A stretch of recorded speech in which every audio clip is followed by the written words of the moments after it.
정몽규 회장이 축구의 시대라고 하면서 책을 내셨어요. 정몽규 축구 30년 해가지고 이제 축구의 시대라고 책을 내셨는데, 그러니까 이 타이밍도 참 의지 같은 타이밍이네요. 그러니까 이게 제가 그냥 말씀드리고 싶은 건, 아니 그러니까 월드컵 16강 나갔을 때 누구 사면 해주고 막 이런 거 하지 말고 차라리 그때 책을 내던가. 굳이 지금 본인 욕하는 사람들이 이게 그러니까 지금 약간 노이즈 마케팅인가 라는 생각도 들어.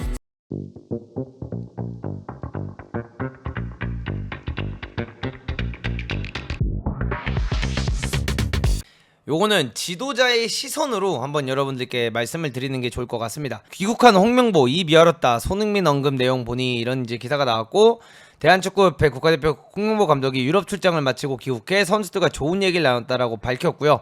외국인 코치 선임과 해외파 선수 면담을 위해 유럽을 갔던 홍명보 감독이 25일 인천국제공항을 통하여 귀국을 했고, 홍 감독님은 공항에서 기자들을 만나 유럽 출장을 잘 마무리했다며 이번 일정으로 충분히 좋은 느낌을 받았다라고 했고요. 홍 감독은 유럽에서 대표팀 주장 손흥민과 면담을 했지만 말을 아꼈다. 그는 선수들과 좋은 얘기를 많이 나눴다며 선수단 의견이 잘 반영하도록 할 것이다라고 밝혔습니다. 이렇게 나왔죠. 그래서 손흥민 선수를 만났고, 김민재 선수를 만나고, 이재성 선수, 그 다음에 황인범, 서령우 등 해외파 선수들을 찾아가 대화를 나누기도 했다. 그리고 스페인과 포르투갈 등에 방문해 외국인 코치들을 만나 면접을 진행한 것으로 알려졌다.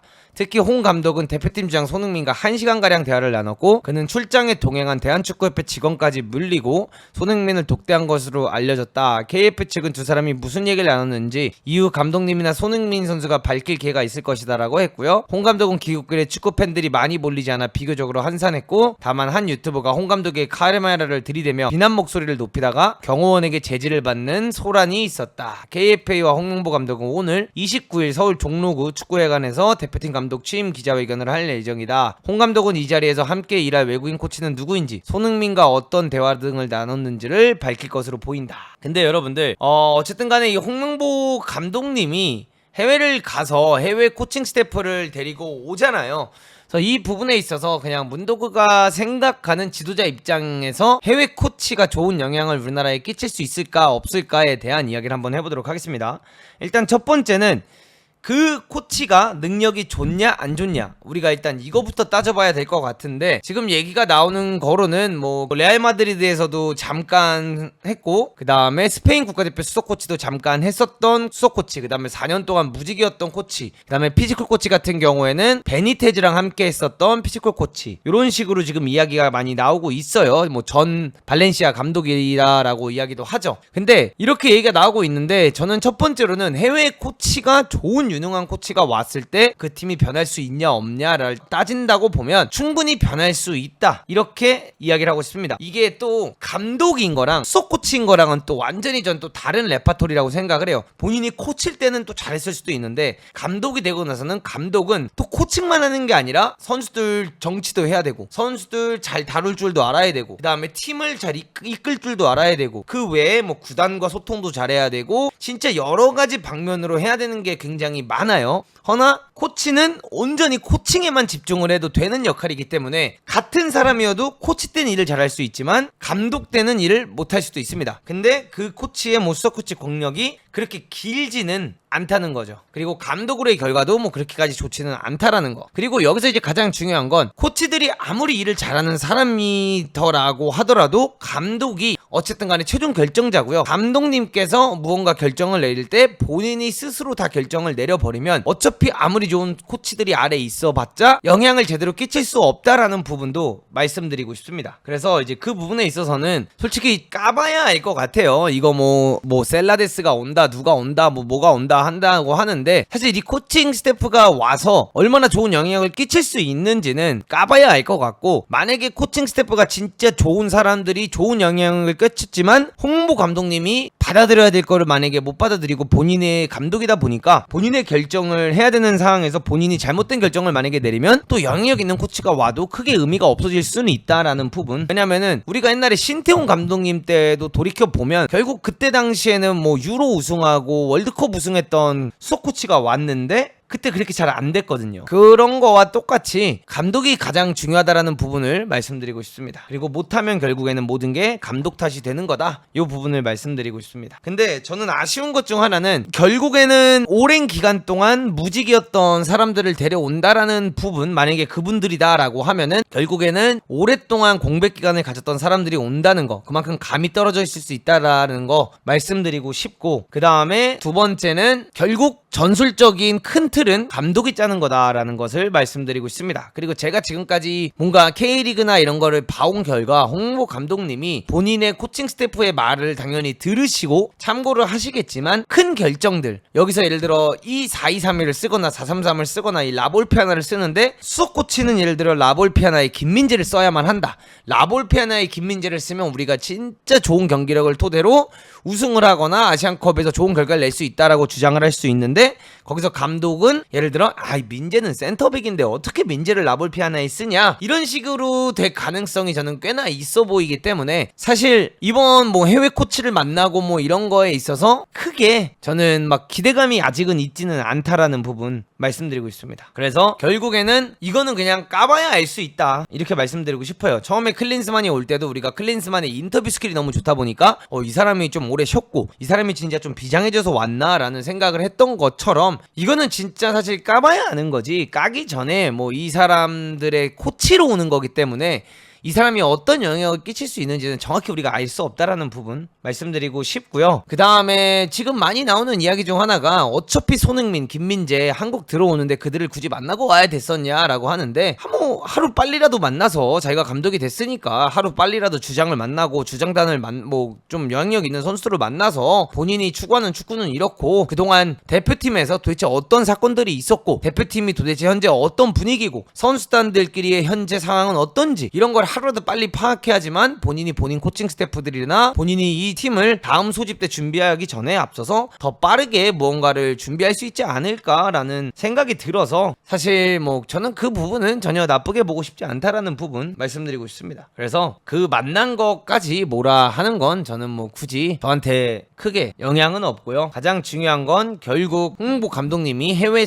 코치들이 누가 오든지 간에 얼마나 잘 받아들이셔서 어떻게 경기를 푸느냐, 그게 제일 중요할 거다, 이렇게 말씀드리고 있습니다. 코치는 3일 만에 끝나고 해외 선수들을 왜 더 오래 만났냐, 그러니까 그냥 코치랑 뭐 일주일 동안 얘기할 필요 없잖아요. 만나고 온 것까지 뭐 굳이 선수들 만나고 온 것까지 그렇게 좀 뭐라 하고 싶지 않습니다. 코치랑 면담을 3박 4일 해야 되는 것도 아니고 밤새면서 뭐 일주일 내내 전술을 얘기해야 되는 것도 아니고, 선수를 만날 필요가 있나 지금 이 시점에. 안 만날 이유는 없잖아요. 반대로 만나서 무슨 말을 해, 할 말 많죠. 생각해보세요. 제가 만약에 국가대표팀 감독이 됐다, 제가 지금 손흥민을 만나서 물어보겠죠. 도대체 지난 아시안컵 때는 어떤 사태가 있었냐, 지난 월드컵 때는 어떤 사태가 있었냐, 지금 팀에서 분위기를 가장 잘 만드는 친구는 누구냐, 팀에서 분위기에 잘 적응하지 못하는 선수는 누구냐, 지금 너가 주장으로서 봤을 때 이 팀에 더 잘 되기 위해서 필요한 건 뭐가 있냐, 어떤 게 있냐, 내가 어떤 부분들을 더 받아들여가지고 선수들을 위해서 해줬으면 좋겠냐 부터 시작해가지고 말할 거야 뭐 너무나도 많죠. 그래서 그 만난 것까지, 그러니까 제가 말하는 게 그런 거예요. 굳이 들어올 선수들을 미리 만나냐, 이런 것까지 사사건건 막 태클을 거는 부분이 제가 말하는 그냥 홍명보가 싫은 거다. 제가 말하는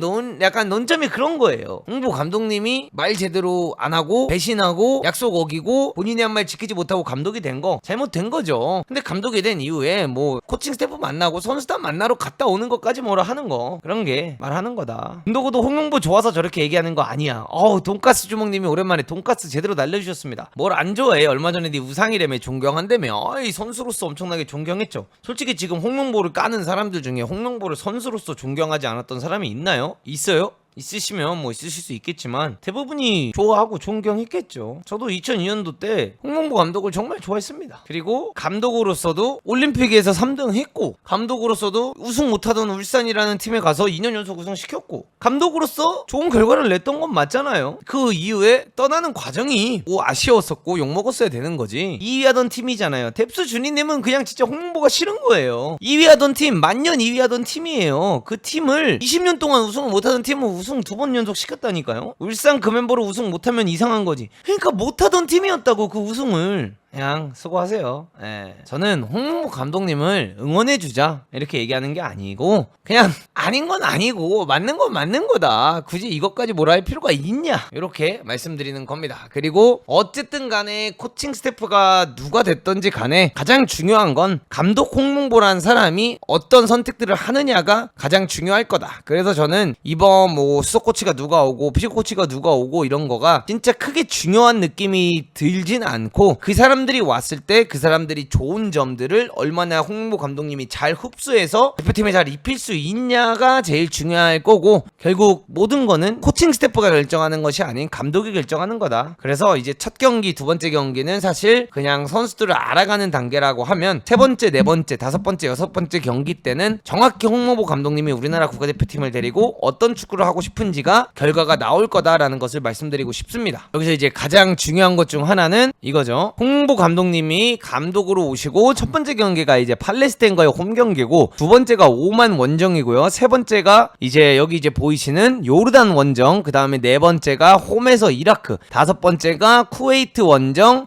여섯 번째가 이제 팔레스타인 원정이에요. 근데 솔직히 팔레스타인이 아시안컵 때 기준으로 봤을 때 못했냐라고 했을 때 못하지 않았거든요. 이 팀의 9번 공격수, 11번 공격수 이 둘이 꽤 강해요. 알타마리, 알나이마트처럼 강한 건 아니지만 그 두 명의 선수가 다 뛴다라고 했을 때 그 선수가 강해요. 그리고 오만은 그냥 오만 쇼크가 항상 있기 때문에 요 두 경기에서는 제가 봤을 때 홍명보 감독님이 막 어떤 스타일의 축구를 할 거다가 보이기보단 그냥 지나가는 두 경기가 될 것 같고 그 다음에 요 두 경기가 이제 홍명보 감독님의 전술이 나오는 경기가 될 텐데 요르단 원정은 좀 심히 걱정이 되고요. 이라크를 홈에 불러서 할 때도 아무리 홈빨이 있긴 하지만 어려운 경기가 될 것 같다. 그래서 홍명보 감독님의 축구는 결국 쿠웨이트와 팔레스타인 원정 경기 이 두 경기 때 완벽하게 나올 수가 있는데 일정이 생각보다 쉽지가 않다라는 부분, 일정이 생각보다 쉽지가 않아서 11월 20일쯤에는 홍명보 감독님의 축구를 파악하는 것과 동시에 결과가 잘못되면 홍명보 감독님을 잃는 경기가 될 수도 있겠구나라는 생각은 듭니다.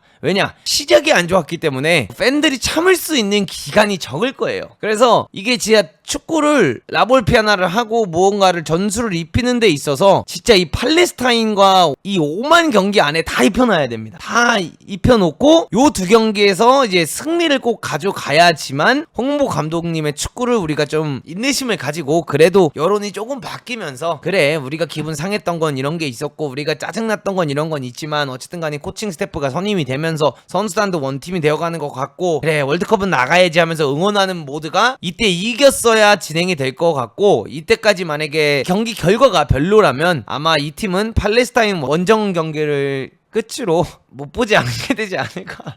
팔레스타인이 쉽지 않은데 월드컵을 왜 기어나감. 그러니까 틀린 말은 아닌데 아시안컵을 팔레스타인 경기를 보셨습니까? 근데 그냥 잘했어 걔네가. 잘했다고 말하는 것도 잘못이야. 팔레스타인이 팔레스타인이 축구할 때 잘했다 이 말하는 것도 잘못이야? 하여튼 저는 아직까지는 뭐 굳이 그런 선임된 이후에 홍명보 감독님의 활동을 부정적으로 보고 싶지는 않다. 이 말과 함께 선수단이 어떤 반응을 보일지 그 다음에 월요일에 있을 이제 기자회견에서 과연 홍명보 감독님이 어떤 말을 할지 그게 가장 궁금한 사항이 되지 않을까 이걸 말씀드리고 싶고요. 두 번째는 정몽규 회장이 책을 냈습니다. 여러분들 정몽규 회장이 축구의 시대라고 하면서 책을 내셨어요. 정몽규 축구 30년 해가지고 이제 축구의 시대라고 책을 내셨는데 그러니까 이 타이밍도 참 그지 같은 타이밍에 내요. 그러니까 이게 제가 그냥 말씀드리고 싶은 건 아니 그러니까 월드컵 16강 나갔을 때 누구 사면 해주고 막 이런 거 하지 말고 차라리 그때 책을 내던가 굳이 지금 본인 욕하는 사람들이 이게 그러니까 지금 약간 노이즈 마케팅인가 라는 생각도 들어. 그러니까 이게 지금 일부러 마케팅 잘 됐겠다 일부러 지금 내가지고 딱 이렇게 책상에 만들려고 하는 건가 싶기도 하고 이게 궁금해서라도 약간 사고 싶잖아. 클린스만 얘기도 있다고 하고 뭐 사면 얘기도 있다고 하고 막 이런 거 있으니까 궁금해. 그래서 좀 살 것 같긴 해. 안 살 것 같은데 이거 바이럴 잘 돼가지고 까고 싶어서라도 살 것 같아. 이게 누군가를 깔려면 이걸 읽어봐야 되잖아. 이거 안 읽어보면 깔 수가 없잖아. 근데 전 안 삽니다.